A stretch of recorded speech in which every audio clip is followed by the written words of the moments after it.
Coming up in the Bahamas tonight, religious leaders weigh in on Bahamar. We'll bring you all the details, so stay tuned.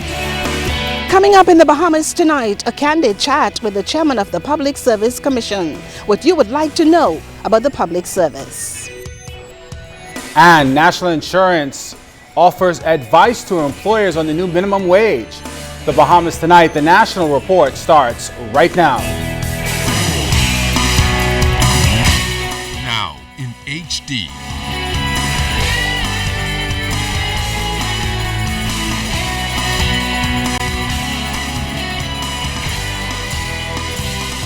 ZNS Network presents The Bahamas Tonight. This portion of the news brought to you by BTC Every Day. Bahamar, the British Colonial Hilton Hotel, and The Point are just some of the Chinese-based investments in the economic pipeline, and some have become very wary about this increased level of interest coming from out of the country. Good evening, everyone. I'm Chris Saunders. Thank you so much for joining us here tonight. Now, the Minister of State for Investments is diminishing those fears, though, noting that the Bahamas' success to date has been built on foreign direct investment, which he believes is not necessarily a bad thing. Siaska Adley tonight tells us that he did express some concerns regarding national investments. Minister of State for Investments, the Honorable Kalis Roll, says the Bahamas is built on foreign direct investment, and recognizing that fact, he says he isn't overly concerned with the level of Chinese investment. What the Bahamas needs is blue chip investors, quality investors that have the capacity to follow through on their investment. We need investors that are sensitive to the needs of the country. We need investors that understand that it's not only about them, they're part of an ecosystem.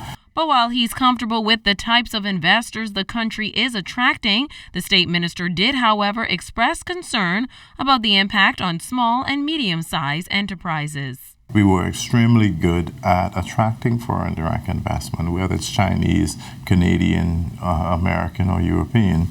But the downstream benefits to small and medium-sized enterprises we're not maximizing.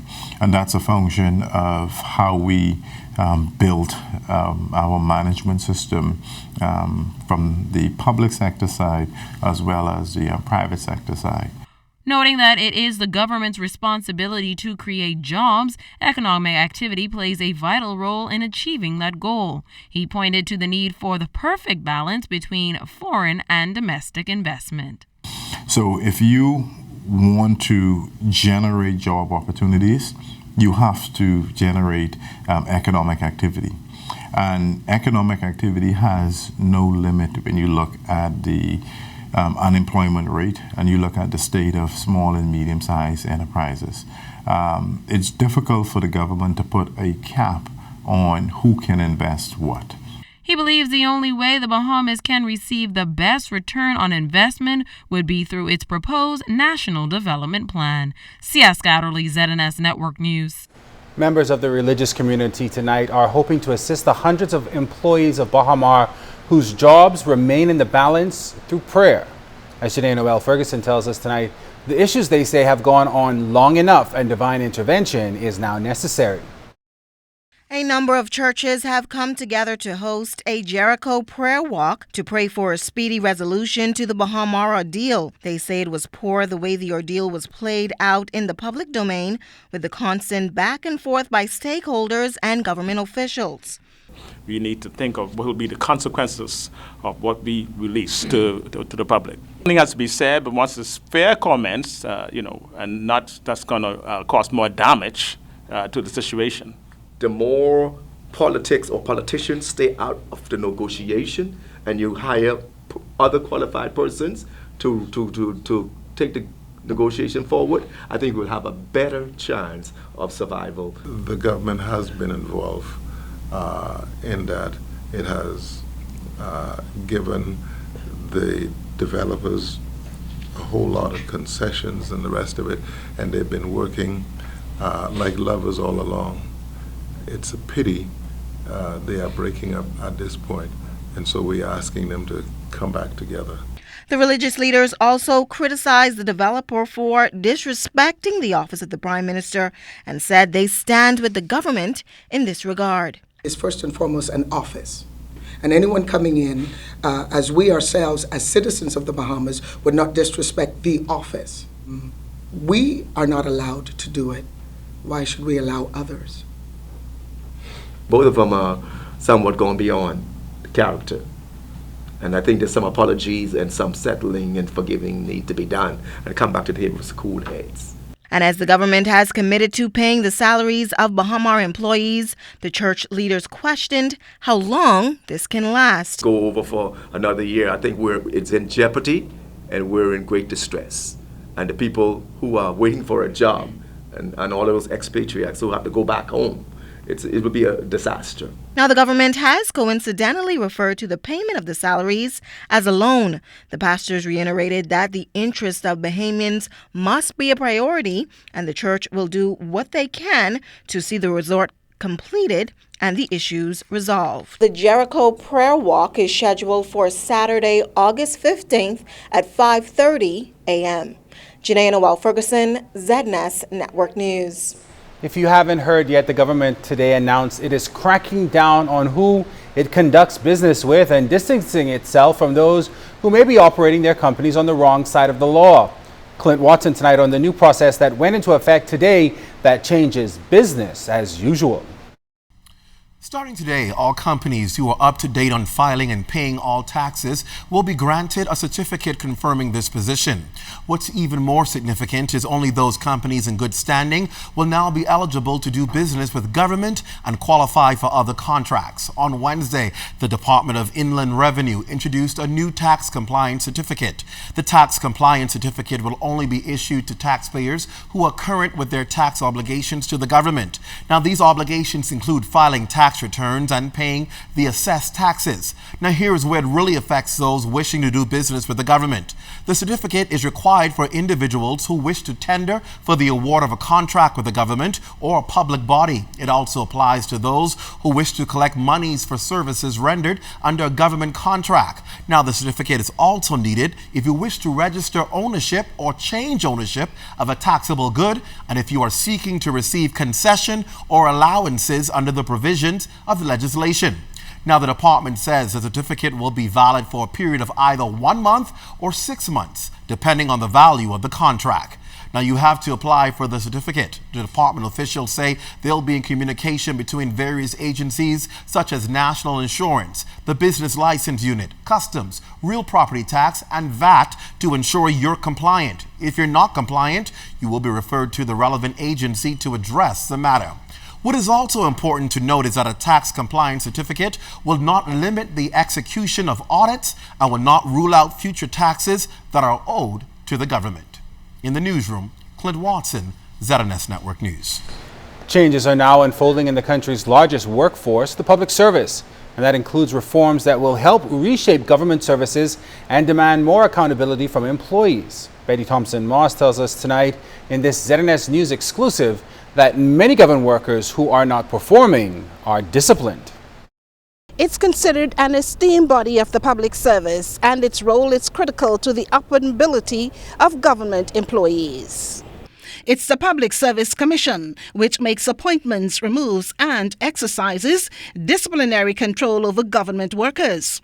The commission, headed by Father James Moultrie, is made up of 3 other senior individuals who have all held key roles in the public service.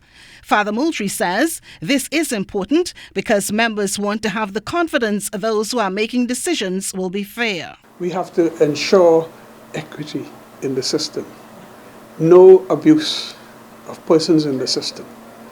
Everybody has a right, and it is our role to preserve the rights of every public officer. Other members of the Public Service Commission are former Financial Secretary Ruth Miller, former Permanent Secretary and High Commissioner Idris Reed, and Mrs. Barbara Barnes, who served in the Ministry of Finance and the private sector. One of their critical roles is to oversee appointments and promotions in the public service. You can't just say, well, I've been here a long time and therefore it doesn't work like that anymore. And that used to be. But now, experience and merit. So we look at the qualifications of the person and the experience of the person. And if that person who's recommended meets all of those requirements, then they get the appointment. Now, Father Moultrie maintains that it is not business as usual in the public service, and those government employees who are chronically late or absent are quite often called before the Commission. A number of things could happen to a person who is chronically absent or chronically late. First thing is, you could lose your increment. Well, you ain't going to be considered for no promotion. If you got that kind of record, who's going to promote you? And then finally, termination. And we have terminated people here at the Commission for things like that, or misconduct of any kind comes to us. We have to deal with it. The chairman of the Public Service Commission maintains that a government job must be taken seriously and there's no place for those who are not performing. You have people in the public service who think this is that kind of a cushy job where you come when you're ready. You remember the song, Who Gave You That Job? My MP? Not anymore. That ain't gonna work. You have to come in, do your work, be diligent, and be loyal to the service. Now, what kind of employees the public service is hoping to attract? And reform is finally underway in the government service. We'll have those stories for you as we continue our series. I'm Betty Thompson-Moss, ZNS Network News. All right, Betty, thanks a lot. The 40% minimum wage increase begins this weekend, which would take it from $150 a week to $210 a week. As a result of this increase, workers who fall into this category will also receive a slight boost in coverage from the National Insurance Board. NIB Senior Manager in the Compliance Department, Stephen Thompson, explains. With this increase in the insurable wage, therein lies the impact on persons who would be affected by them, which means that the increase of contributions by employers on behalf of their employees will increase. There will also be a corresponding impact on when those persons apply for and receive benefits from the National Insurance Board. Obviously, with them paying more in contributions, their benefit payments would be increased. Payments are due on a monthly basis, and if that does not happen, Thompson says employers must be prepared to face the consequences. Certainly, those who do not make those payments can face legal action. We wish to say to employees, too, with respect to the increase in the insurable wage, that contributions which ought to be paid on those insurable wage ought to be paid on time. The deductions from the employee's salary must be done at the time wages are paid to those employees. If the employer does not make those deductions at the time of paying those wages, the employer forfeits his opportunity to make such deduction. Coming up in the Bahamas tonight, find out what a clinical psychologist has to say on youth crime and violence. Stay tuned, we'll bring you all the details. This portion of the news is brought to you by the new Shell & Leaded, designed for extra miles.